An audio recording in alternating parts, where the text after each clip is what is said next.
Podcast Answer Man, episode number 411. Entertaining, educational, and encouraging content that makes a difference. This is GSPN.TV. Join the community. Hello, everyone. This is Jason Van Orden from Internet Business Mastery.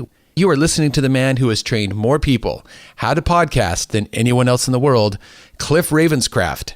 He is the Podcast Answer Man.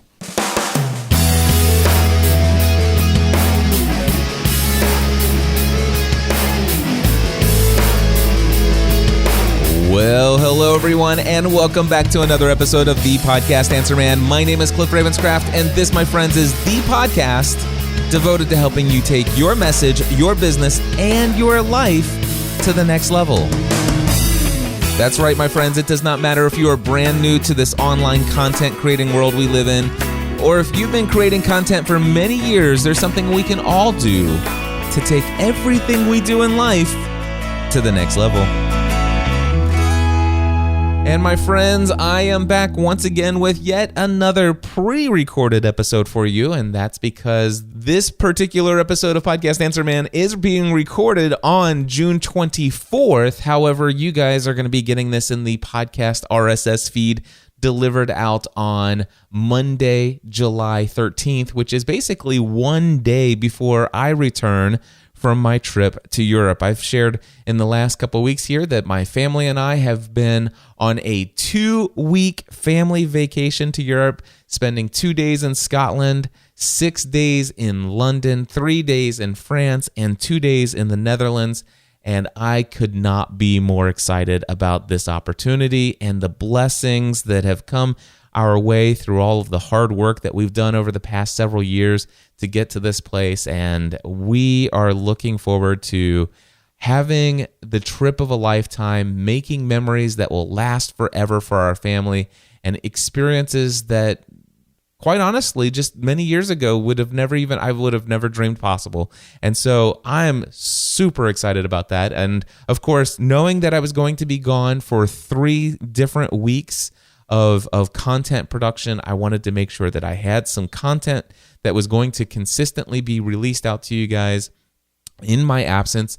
And as a result of that, I've been doing this series called Questions That New Podcasters Ask. And so the last 2 weeks was part 1 and part 2. The good news here is that nothing builds on the other things. These questions are all randomly pulled from questions that have come from the podcasting A to Z weekly group coaching calls that I've done over the years with my students. And I've gone through and researched some of the questions that they have asked during those weekly group coaching calls. And I have pulled out those questions at random to basically ask myself here for you guys in this podcast, and then share with you off the top of my head the same way that I would answer these questions in those weekly group coaching calls. I'm going to answer for you here, not with a lot of research, but just the answers that come to me off the top of my head, based upon my experience and my feelings and thoughts in the space of the podcasting world. So if you're interested in that, then I encourage you to sit tight. We've got lots of questions that I'm going to try to get through here. And again, you do not have to listen to part 1 and part 2 before you get into this. It's all random and it's all ready to go. And so with all of that out of the way, let's jump into some questions. How about that? The first question here says, I know you said that before considering promotion, you need to have a good show to promote. What is a good set of prerequisites or criteria before we begin promotion? Is it a matter of having a certain number of downloads per month? Getting into a groove with your show, a certain level of engagement, etc. So that's the question that was being asked. Now let me set this up for you, because I want to set the ground or the foundation of understanding where this question is coming from. Now, when I do podcasting A to Z, I typically have somewhere between 20 to 30 students in each of these sessions. And out of those, let's just say on average, I usually sell the thing out with 30 students. So let's just say there are 30 students in an average podcasting A to Z session. If there are 30 students, there's going to usually be about 5 students in that course who, as soon as they record their first episode, they're ready to launch that thing and promote it to the world with every bit of marketing expertise they can possibly muster up. They need to start pushing that and promoting it because it is awesome. Every now and then you have you get about 5 students that come through this course. And here's what the makeup of that type of person usually is. It's usually they usually have one or more of these qualities. These individuals will typically either already have a significant online following. These are people who maybe already have a couple thousand people following them on Twitter. They have several thousand people connected with them on Facebook on either their personal profile or fan page. These are people who have a mailing list with literally thousands, sometimes tens of thousands, and I've even had a couple students with hundreds of thousands of subscribers to their mailing list.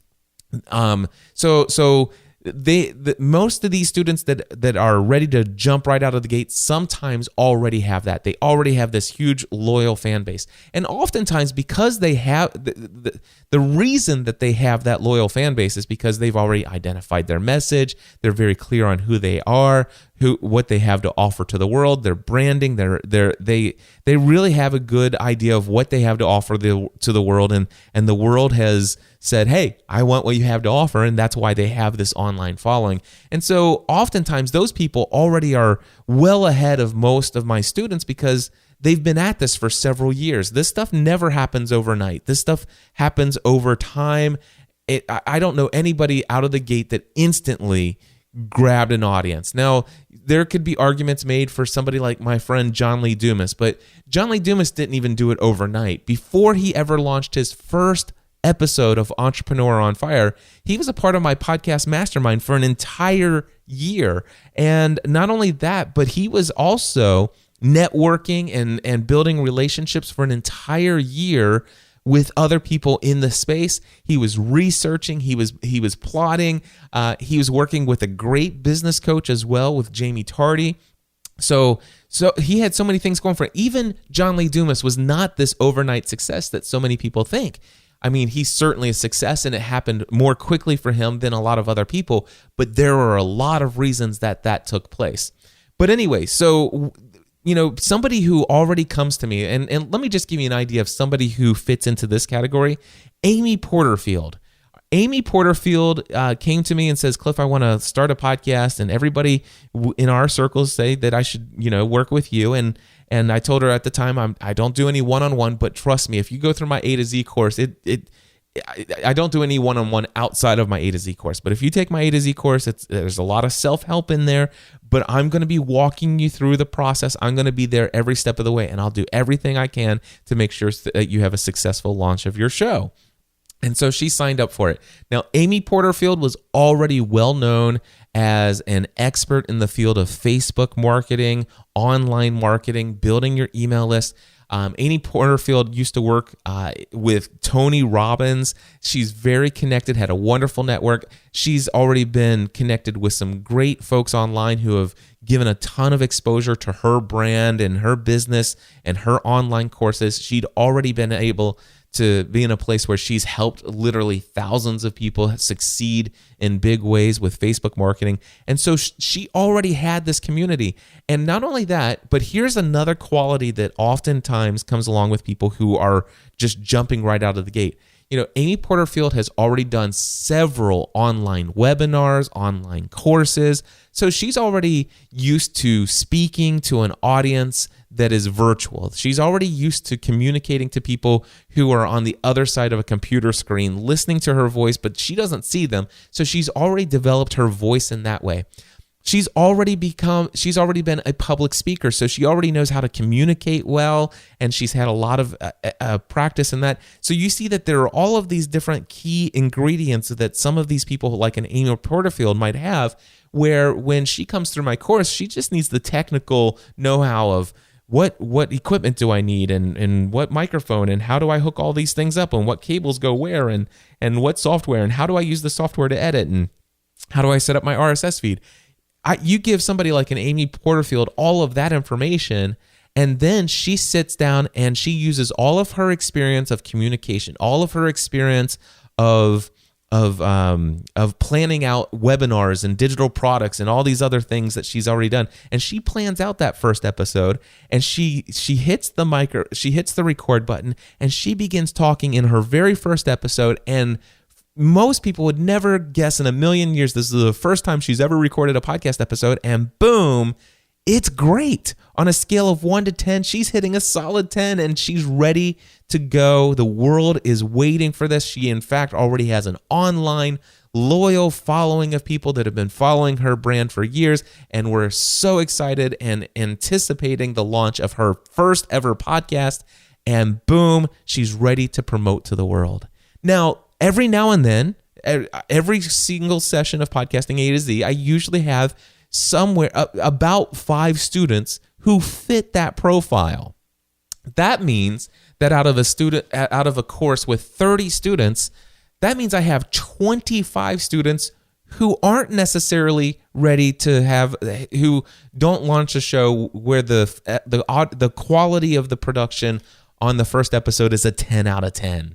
And what happens is you usually have somebody who they record their first episode, and it's, even Podcast Answer Man episode number 1 wasn't that great. I mean, you could go back and search for episode number 1 in the sidebar of my site, just look in there for archives, do the drop down, go to December 2006, and find my first episode. It wasn't that hot.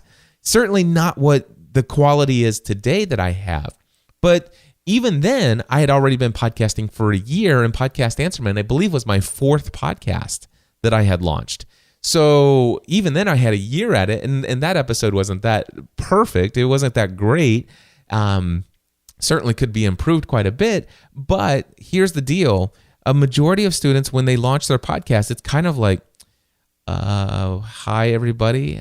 My name is Cliff Ravenscraft, and this is my podcast, and I want to talk a lot about why I feel led to record this episode or this podcast, and why I learned about podcasting a little while ago, and it's had a powerful impact on my life, and so as a result of being so motivated and encouraged and inspired by podcasts, I decided that, I wanted to create my own. And so I created my own, and some great things happened. And as a result of that, here are some things that have happened. And people started asking me, should I, can you teach me how to do what you do? And so a lot of people have asked me to help them create a podcast. And, I thought that maybe why not create a podcast about podcasting? And that's why I'm creating Podcast Answer Man. And I hope that you'll like it. What I hope to do, I don't have all the answers, but I'm gonna try to find. If you ask a question and I don't have, you see where I'm coming from. That's kind of, now that my first episode didn't sound that bad,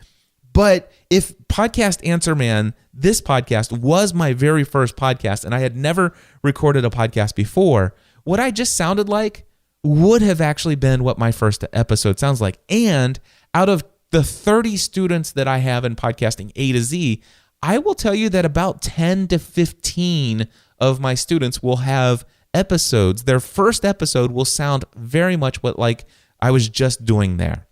And how would I characterize that? I would characterize it as timid, a little bit shy.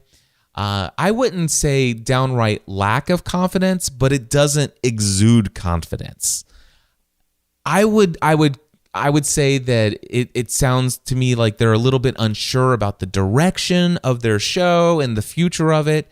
They're kind of like seeking permission to be able to speak, rather than taking charge and saying, this is, if I were to launch Podcast Answer Man today and my first episode, this is how it would be today. All right, based upon all of the experience that I've had. Here's how. Well, hello, everybody. Cliff Ravenscraft here, and welcome to the very first episode of Podcast Answer Man. My name is Cliff Ravenscraft, and let me tell you, my friends, since December 2005, I have launched 30 different podcasts on 30 different subjects, 30 different topics, over 3,200 podcast episodes I've produced since then, and I want to share with you all of the experience, all of the wisdom, all of the knowledge, and all of the benefits that have come along with podcasting. I'm going to talk about that here in this podcast about podcasting called Podcast Answer Man. I am going to be here to answer your questions, and I'm even going to help you by answering questions you didn't even know you had questions about yet. This podcast is devoted, now, of course, you know what? There are some people who will tell you, and I'm probably one of them, that I almost prefer a little bit less of the bold, confident, blah, blah, blah, starting right out of the gate, and a little bit more of the authentic, transparent, I'm just kind of getting started, and this is who I am. You don't need to be so bold out of the gate that you're immediately impressing people. You need to be who you are and authentic about who you are and where you are in this stage in the journey. So don't try to create a first episode of an Amy Porterfield when you're not in the position of an Amy Porterfield. If you do not have all of that experience and all of those qualities of public speaking and online course creation and all these other things, you can't be expected to create a first episode like Amy Porterfield without the experience that someone like her has. You actually are going to create a first episode based upon where you are in your journey, and it's okay to do that. The thing is, though, is if on a scale of 1 to 10, let's just say the overall quality, if we're just being totally objective on a scale of 1 to 10, the overall quality, this is audio, you know, the content that you're actually sharing, your confidence level that you're exuding, overall quality is about a 6 out of 10.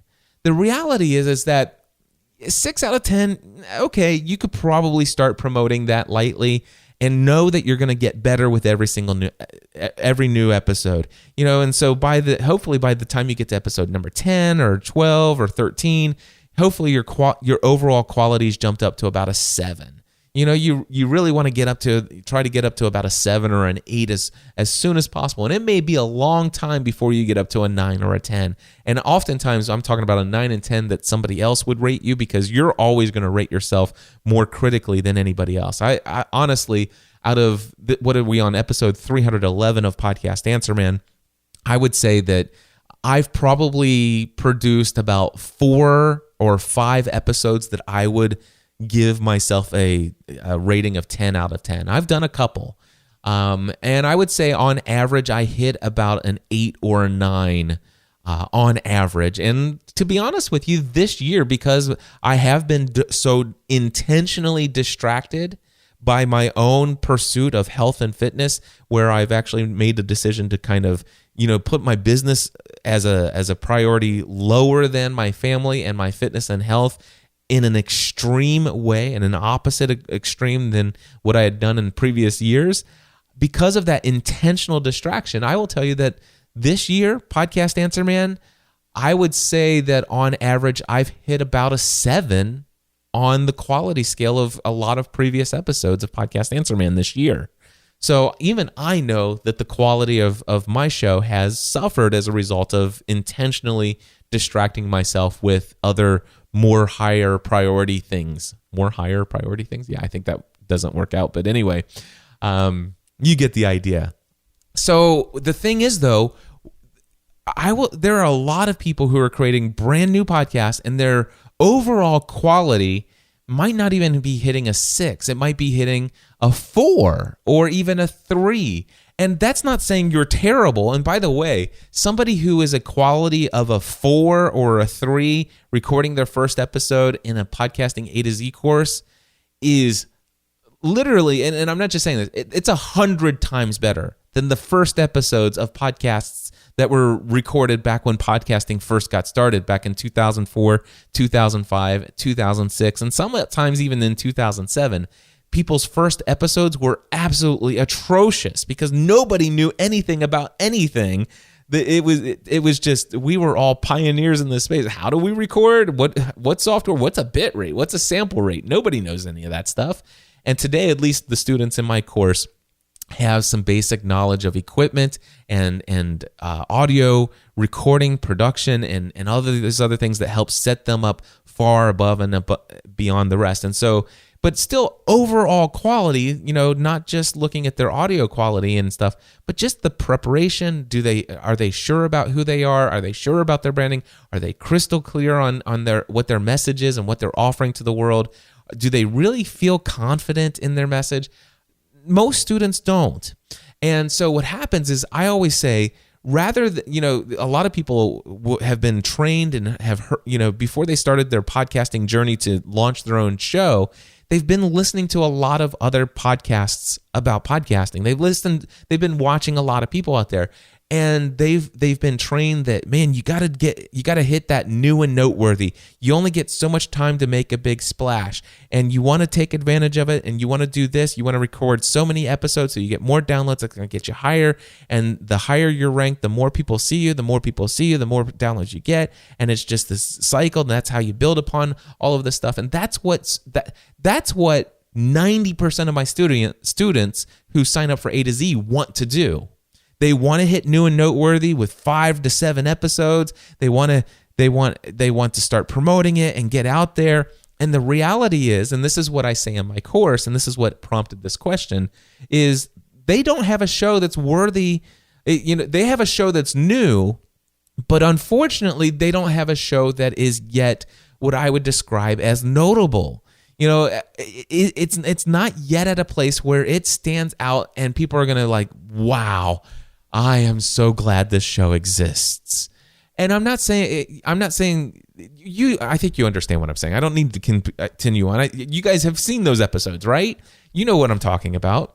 And the reality is that there's this quote, and I've heard it from my friend Ray Edwards, who I think heard it from Jim Rohn or somebody else. But anyway, there's this quote out there, and I've heard it from a lot of my friends that says, "Great marketing only helps a bad product fail faster." Now that I may be misquoting it, but great marketing only helps a bad product fail faster.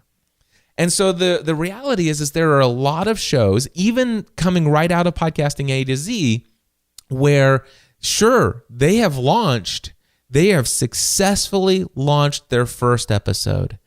And yes, I believe every single student without fail should submit their first episode, even if it's a 1 out of 10 on an overall quality scale.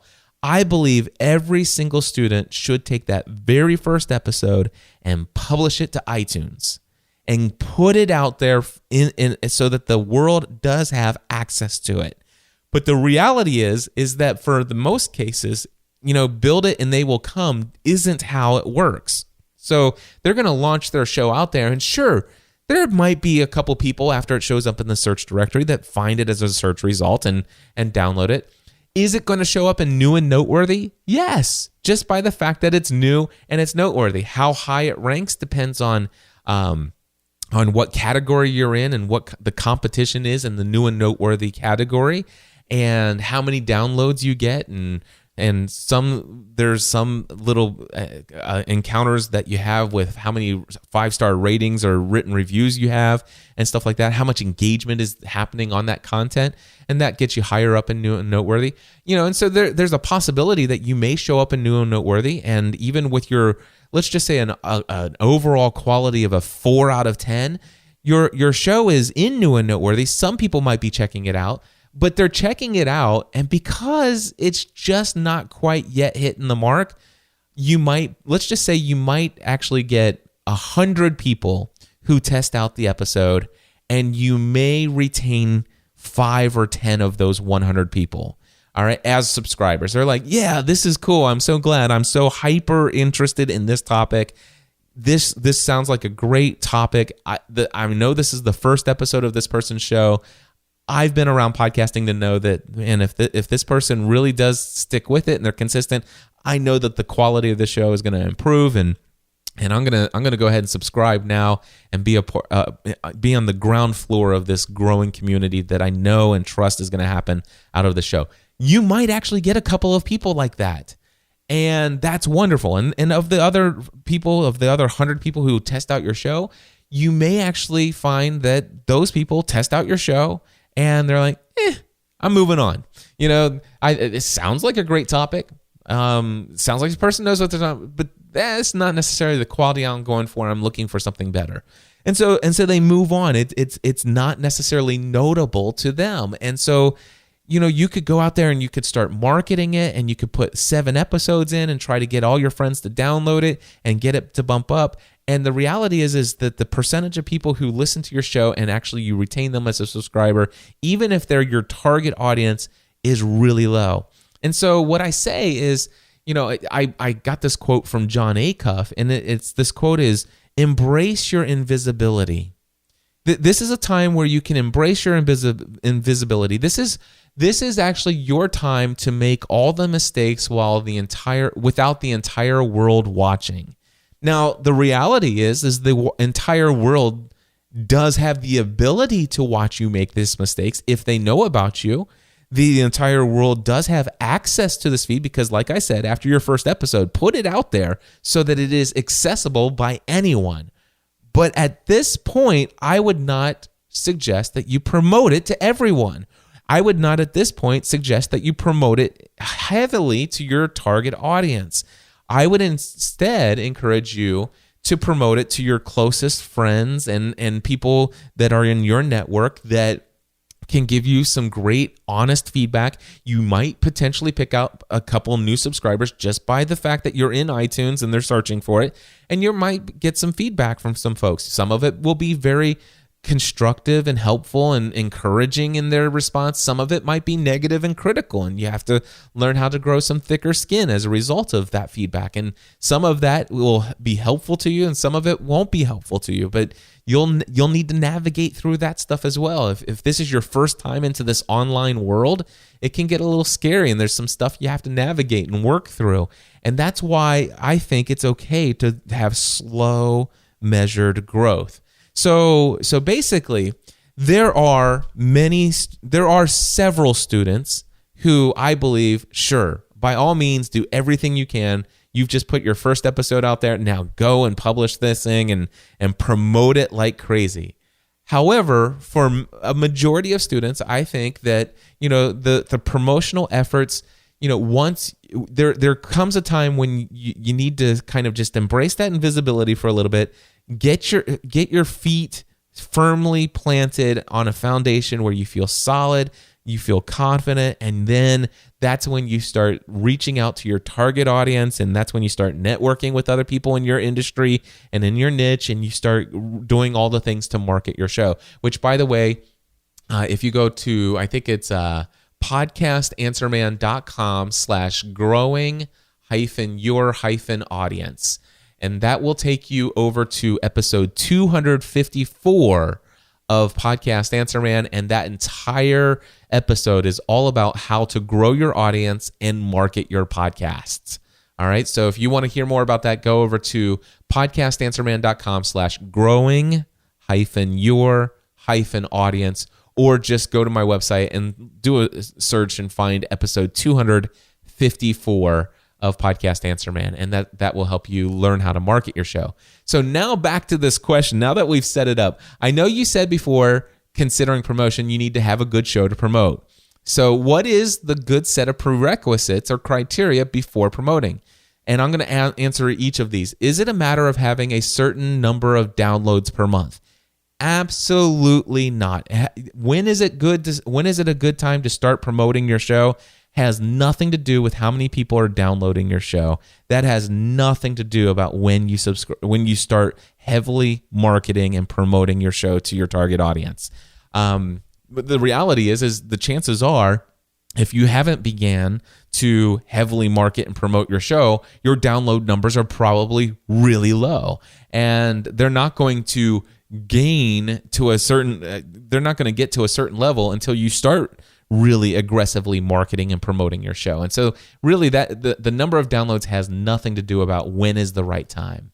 Now, the next question is it more about getting into a groove with your show? All right? Absolutely, this is a key critical element.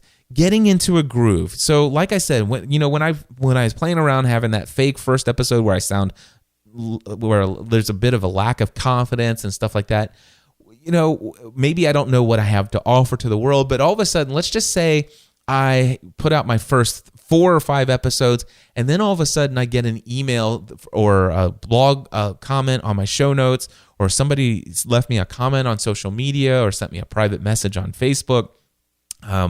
And let's just say they say, wow, I just listened to your most recent episode, and as a result of you sharing that story about how you did XYZ, that opened my eyes to an opportunity, and I did the same thing. And as a result of that, this happened, and now my life is so much better. Thank you so much for sharing that. You have a loyal subscriber forever. I am so happy you are doing this podcast. Keep up the great work. And as a result of that, all of a sudden, boom, your confidence level's going up a little bit. And so the next question is there a certain level of engagement? That little bit of engagement can be an indicator that it's time. And also that little bit of encouragement and motivation and stuff. I was like, wow, I really am. This is helping people. And then all of a sudden, the next thing you're starting to think is like, okay, I'm going to continue to try to bring more things to help people. And that's what's going on. And all of a sudden, I'm like, now I understand what my purpose is with this show. It's not just about me selling more things. It's not just about me getting pats on the back. It's not just more about, becoming a celebrity. This is about me creating content that's helping people. And this is how I've discovered I best help people. And because of that, I've kind of found my groove. I know what my content's about. I know why I'm here, and I know who I'm speaking to, because now I've actually seen some of these people, and I know how they're engaging with the content. And now I feel like I really have a good feel. I got a good handle on this. And you know what? Some people, like Ijama Ilazu, she actually, finding her voice, it took her 3 different podcasts before she found her voice in the podcast with her Etsy conversations, right? So, and by the way, if you don't know what I'm talking about, that is an episode a couple weeks back. And if you go to my tag cloud, which is a great way to browse my content section over on podcastanswerman.com, I'm looking down here, finding your voice, so that I can find this episode for you.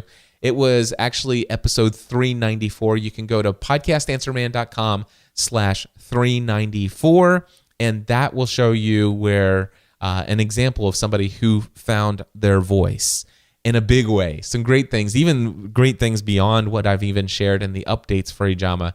Things continue to go well for her because she has found that voice. But when do you start promoting? Let me just say this. If you are at episode 10 or episode 15 and you don't feel like you have found the groove with your show, if you are at episode 10 or episode 15 and you've received literally no engagement from anyone, which, by the way, that's not too uncommon. But you even when you're trying to reach out to somebody and they're not reaching back out at you, and nobody's listening to your show, then there's got to be something going on there. But if you're confident that after 10 to 15 episodes, that if you haven't gotten to the place where you feel like it's time to start heavily marketing and promoting the show, if you're there and you're still convinced that this is the right show for you, first of all, if it's not the right show for you, maybe you want to think about doing something different. Maybe a different topic altogether, or maybe it's not. Maybe podcasting isn't for you. But the reality is if you've actually created 10 or 15 episodes, chances are, if you're not feeling it, then you probably just don't have the right topic yet. But let's just say that you're trucking along. You're still absolutely certain this is the topic. This is the focus. This is the show. But and I've consistently put out 10 to 15 episodes, but I still haven't started marketing it yet. I just don't feel like I'm there. Let me just tell you something. When you hit 10 or 15 episodes, it's time to start marketing. It's time to start aggressively promoting your show to your target audience, even if you don't think you're ready. And just put it out there, because sometimes you're not going to get to find your voice until you get that feedback from an audience of people who are checking out your show. and hopefully a majority of that encourage or that feedback will be constructive, encouraging criticism and critique that's going to be helpful to you from people who love you and are going to say things in nicely worded ways. That would be wonderful if we lived in that world where everybody did that. But I've been very blessed to have a lot of people who give that kind of feedback to me. But the reality is sometimes you need to get out there and hear the hard truth about some people and how they feel about your show. And some of it's going to knock up against your pride and your self-esteem, and some of it's going to come with very hurtful words and stuff like that. It's just the reality of the world we live in. And some of those people with their hurtful words as they may think that they have a real meaning, but they're not. If they use hurtful, negative, super nasty words to you, there is no good meaning to it. But the question is there sometimes still truth to it? And sometimes if we can discover that truth in the feedback that we're hearing, it can help us grow, and it can be that exposure to that larger community who's testing out your show and then who are providing you feedback, good or bad. That could help you get into that groove. It can help you find that voice and stuff like that. So when do you start promoting? If your show is ready to rock and roll and you feel confident, then start promoting it immediately, episode number 1. Hopefully you'll find that groove within your first 5 or 6 episodes, but by episode 10 to 15, if you haven't started aggressively marketing and promoting it, then that's the time to start doing it. That's my thoughts on that question, and wow, did I go into that a whole lot longer than I thought I would. Next question that I'm going to cover here. What's the difference with the line in port and the mic port on the Roland R-05? Also, with any other device, does it mean the same thing? All right, so on a Roland R-05 recorder at the top of the recorder, there are two 1/8-inch inputs. You can plug in a 1/8-inch plug into either one of those ports. One of them says line, and one of them is mic. And they are not the same. The difference is that a line port is able to bring in audio that's already been amplified from another source. It's already been up. It's been up. The volume level of the audio that's coming in has already been increased up to this level that we consider or call the line level. All right. And so it's been amplified already. It doesn't need to be amplified further. It's ready to be brought into the recorder and recorded as it comes in. All right. Now, it could still be amplified a little bit more based upon the settings of the recorder. But the idea here is that for the most part, this has already been amplified to a level that is acceptable. All right, then you have mic level. Now, mic level is usually coming in from a microphone. Like, let's just say you have a dynamic microphone that you're going to plug into this port, and that microphone doesn't have any power. It doesn't have any amplification into it whatsoever. When you speak into the microphone, it does have a little receptor in there, and it's grabbing those vibrations, and it's sending all of that signal down through a little cable, and you can actually plug that cable into a special cable that will bring it into the mic port on your Roland recorder, and that audio volume level of that audio signal is low. It's very low, and what needs to happen is that needs to be amplified. So that signal needs to be made louder by internal unit systems inside of the device. And so when you plug the mic into the mic port, it automatically knows that this needs to be amplified, and so it brings the signal in, makes it louder, and then brings it into the recording.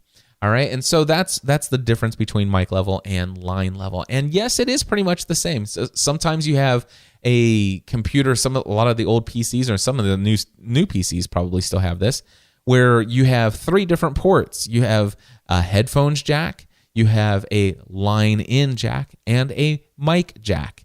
And so those are very much the same sort of process or an indicator there.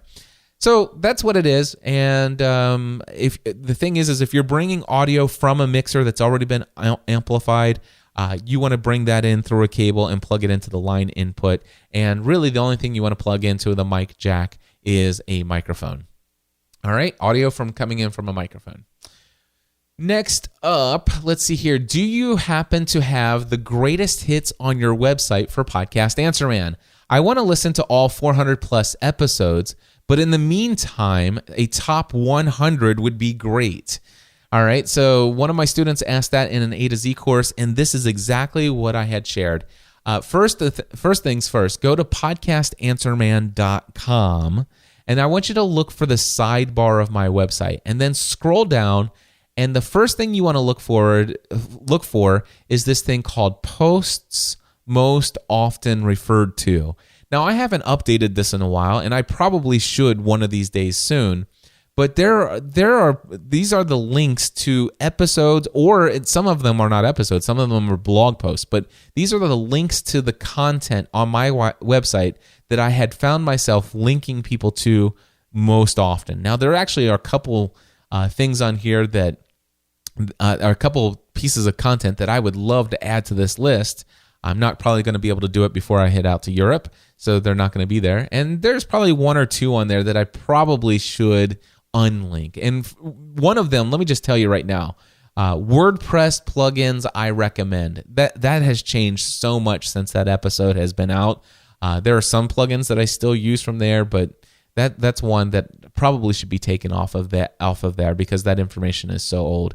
But there, a lot of it's very good stuff, and I think that if you follow through, you'll find there's a ton of very valuable stuff there, and that's the post most often referred to. And then my favorite thing that I added about a year and a half, maybe even 2 years ago now, was a tag cloud. And this is an exhaustive tag cloud that shows every tag I've ever tagged since I started using it. And by the way, only the most recent, maybe 100 or so episodes have any tags associated with them. Again, I would love to go back into my old archives and tag old episodes with topics, but maybe that's one day to come in the future. But anyway, this is actually in my sidebar. It's actually labeled "Great Way to Browse My Content." And what you want to look for is it's an alphabetical list of topics. Let me just read some of them to you. One of them is advertising. There's affiliate marketing. There is author name, background noises, backup solution, benefits of podcasting, Black Magic Intensity Extreme, blogging, building relationships, business cards, call recorder, conferences, content strategy, digital recorder, double ender. I'm just randomly pulling out things here. Flipboard, forget about the money, health and fitness, hue lights, imposter syndrome is a great episode on that one. Wow.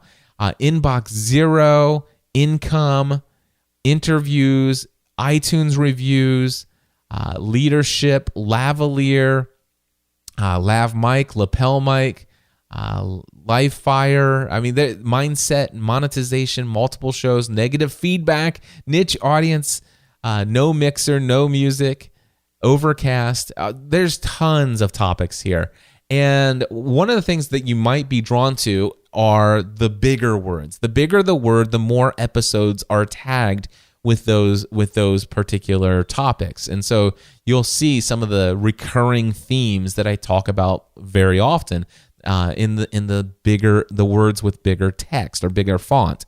Now, with that being said, I want to tell you that some of the ones where it's just the smallest text possible, which probably means there's only one episode with that particular topic. Let me find one in here that is very important, like insert port. Insert port. This is a special port on a mixer. There's only one time that's ever showed up, and that's in episode 375, and it's called Slippery Slope, and I must have talked about the insert port somewhere in here. So why don't you plug your mic directly into your MDX 4600, which started at 17 minutes and 13 seconds into that episode. So that must be where I talked about how to hook up your MDX 4600 and what an insert port is. So that's a great way for me to find that. So that was only one episode where I talked about that thing. Let me just go to another one here. Brand name. Here's a topic.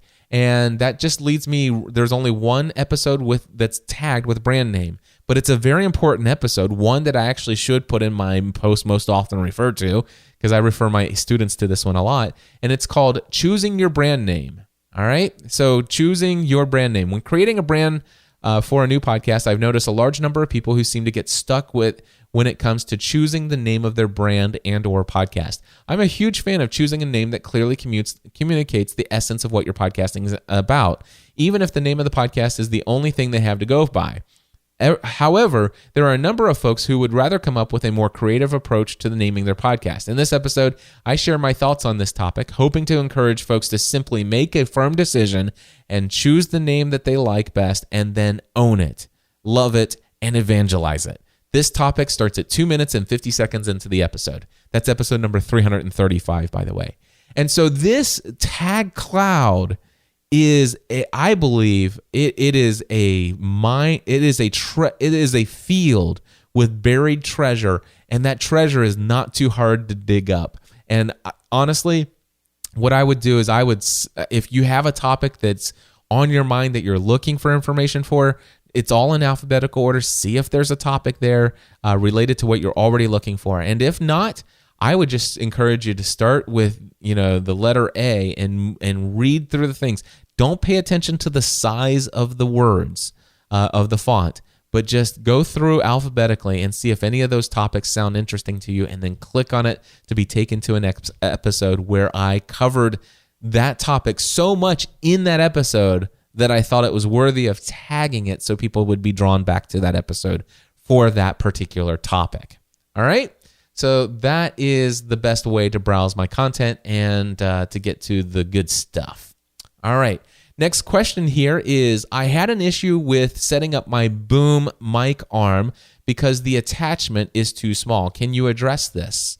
All right. So this is somebody who had purchased the podcast equipment package, and that comes with a Heil PL2T boom mic arm. And it comes with the boom mic arm comes with a C-clamp that attaches. And the C-clamp is something that's just automatically included with the arm, but it doesn't work for everybody. Not every surface is best suited for a C-clamp attachment. It works for, I would say, a majority of situations, but there are some times when the C-clamp's just not going to work out for you. Maybe you have a glass desk and you don't want to attach a C-clamp to your glass desk. So there are other options out there. And the first one is the Heil wall mount. And you can go to gspn.tv/Heil, Heil, wall mount, all one word. And a gspn.tv is my short URL for my network, generally speaking, production network. gspn.tv/Heil wall mount, one word. That will take you to a place where you can pick up the Heil wall mount. And this can actually be attached to your wall. Hopefully you have a stud that you can put this into. And this will allow you to put your Heil boom mic arm into that. Now, maybe the C-clamp just isn't right for your desk, but you do have a wooden desk. Well, you could actually screw a mount into the desk and have it sit flush on top of the desk with the flange mount. And that is gspn.tv/Heil flange mount. So I'm going to HEIL flange mount, all one word, FLANGE.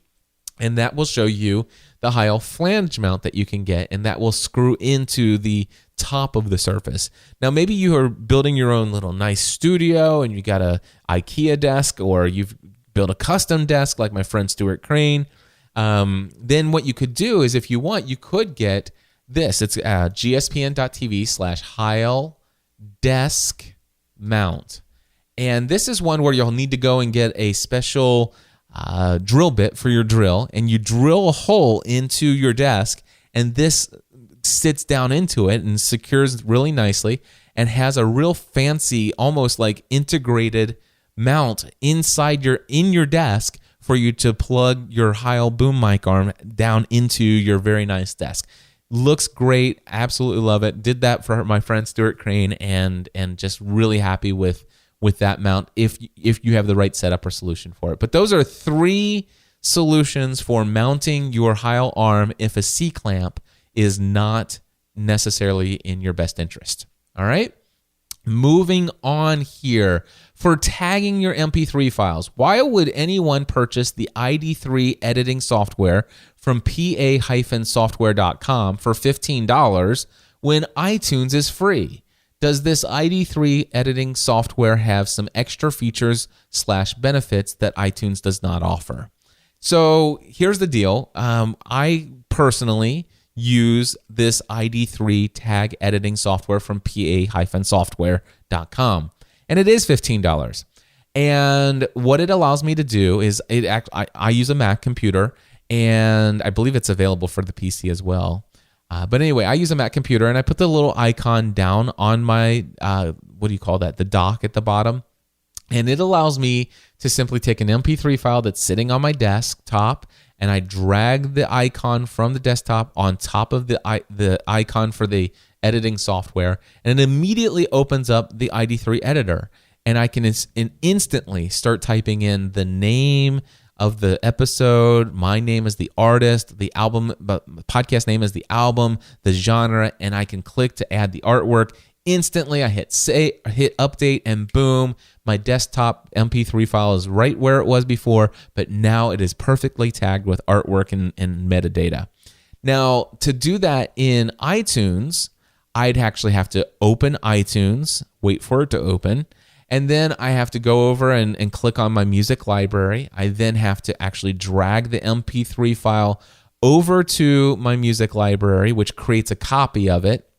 So now there's a copy on my desktop that's unchanged, and then there's a copy inside of my iTunes. I then can click on it in the music library, right-click and do Get Info. I can add all the metadata and click on another tab and add the artwork, and then I can tell it okay to save that information. Then I go in my music library and drag that MP3 file back out to my desktop. Oftentimes, iTunes has now changed the name of the MP3 file, and so now I have to actually first delete the original MP3 file off of my desktop because I can't name it the same name with 2 of the same named files on the desktop. So I do need to delete the original MP3 first, then take the renamed but yet tagged MP3 file from iTunes, and then I can click on it and change the name to the original name of the file. And then if I want to save up that space on my computer, I should probably go back over to iTunes, click on that MP3 file in my media library, right-click on it, delete it, send it to the trash can so that I don't actually have another copy of it there as well. And now, after all of that, I have exactly what I had with PA software. And when you do as many podcast episodes as I do, it's worth $15 to actually have it be a whole lot quicker than all of those steps. Now, for those of you who are using Audacity and you're already using iTunes to convert your WAV file to an MP3 file, then it makes sense that you've already drugged the WAV file into your media library. You're already using iTunes to convert it to an MP3, so the MP3 is already there. So it makes perfect sense for you just to right-click on it, get info, add your tags and artwork, and then save it, and then drag it to your desktop, and you've got your MP3 file tagged and ready to go. And you might want to rename your file depending on how you name your files. So if you're using Audacity and you're using iTunes to convert a WAV file to iTunes or to MP3 using iTunes, absolutely no reason at all for you to get PA-Software's ID3 tag editor. However, if you're using Adobe Audition and you have just run all your processing and you've saved it right to your desktop as an MP3 file, and you do this often enough that it's kind of nice to just take the MP3 file that's now sitting on your desktop, drag it over to the icon for the ID3 tag editor, add your tags, click update, and boom, you're done. That to me is a lot faster, more convenient, and it was worth $15 to me. So that is why I do it. All right. Moving on here, let's see here. When naming your episode, do you have any advice? I asked this because I thought the search option in iTunes looks for title keywords in the title. Any advice here would be super appreciated. And that's right. So when people are searching in iTunes, they are literally searching for keywords like internet marketing, or I might search for cycling or strength training or health and fitness or nutrition or something like that. If I was searching in iTunes, those are the kinds of keywords that I might use. And so if you think about the keywords that people are using, you want to create episode titles that might contain some of those keywords in them. Now, you don't want to do this artificially.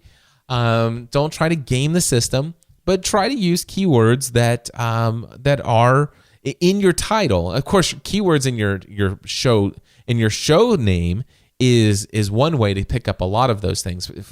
For example, just anytime you get a chance, go into iTunes and search for Podcast Answer Man and look at the name of my show. You'll see that it's podcastanswerman.com, and it might say Cliff J. Ravenscraft, and it might say Podcast Answer Man, and it might say Answer Man as 2 words, as 3 words, different ways.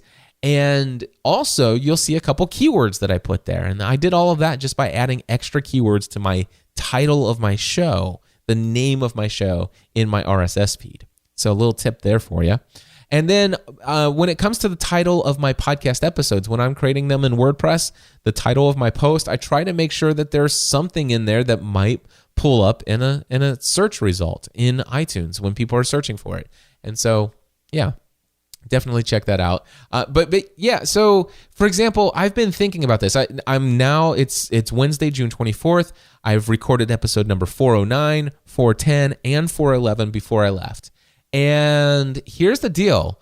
My initial idea was that episode 409 was going to be titled Questions That New Podcasters Ask Part 1. And the title for episode 410 would be Questions That New Podcasters Ask Part 2. And, well, you can guess what today's episode might have been titled. But you know what? I probably won't do that, even though that was my initial idea. But when I go and start processing these files and I get them uploaded to Libsyn and I schedule them to be released later in WordPress into my RSS feed, I'm actually probably going to choose one of the questions or maybe 2 of the questions and use that as the title. So, for example, today, I might title this episode number 411, and it might be, when is it okay to start promoting my podcast? And other questions new podcasters ask. See, do you see what I'm saying? So, and the keywords are promote my podcast or promote podcast. So, or marketing podcast. When is it okay to promote and market my new podcast? And so somebody might do a search for market podcast or promote podcast. And if they do, my podcast episode will show up in the search result. So that's what I'm talking about. That's what I would do. Okay. Next up, do you recommend that we have at least 3 episodes or more before launching our podcast? And my answer to that question is, for most people, an overwhelming majority of people, the answer to that question is no. If you are somebody who, out of the gate, episode number 1 is ready to rock and roll, and you're going to try to do one of those super impressive, new and noteworthy, squeeze every little ounce of juice of value you can get out of being promoted there, and you're trying to hit the top 1 to 10 or 20 in iTunes in your category within the first week, and you're going to promote everybody. You got this massive community that's going to stand behind you and start leaving you ratings and reviews, and they're all going to subscribe, and this is a massive launch, and you want all the download numbers you can possibly muster. Then 3 to 5 episodes before that launch date is what I would recommend, so you can maximize the heck out of all those downloads. But the reality is, and it goes back, and that's why I'm glad that we're wrapping up with this question, because it takes us back to what I started about before. The reality is a majority of brand new podcasts, your first 3 episodes aren't going to be your best episodes. And the reality is if you put your first episode out and you wait a couple days before you record your next one, you give yourself time to listen to it. Maybe somebody even provides you feedback, somebody that close to you that you've shared it with, or maybe you've just shared it out on your social network once or twice, and somebody's giving you feedback, and then all of a sudden, wow, episode number 2, you can actually take the benefit of that feedback and make episode number 2 better than the first episode. And certainly episode number 3 that's recorded at least a week from the first time you sat down to record. Now you've actually had the benefit of maybe listening to some other shows with a whole different filter. And that, you know what? I want to do that in my show. And now episode 3 is far better than it would have been if you tried to record all 3 of them at once, just so you could hit that new and noteworthy and get all those downloads. And also, sometimes there are some of you, I would say at least 40% of people out there who create a podcast, if they wait until they have 3 decent episodes to put online, they're never going to publish an episode. They're never going to put it online. Your perfectionism just gets in your way, and you're just not going to be able to make it happen. And that's why pretty much everybody, I recommend as soon as you put your first episode out there, or record your first episode, put it out there. Put it out to the world. I'm not saying you have to go crazy, all out marketing and promoting it to your target audience, but put it out there, let it be discoverable, and share it with as many close and personal friends in your inner circle, and maybe you should put it out on your social network, kind of just as a little soft launch,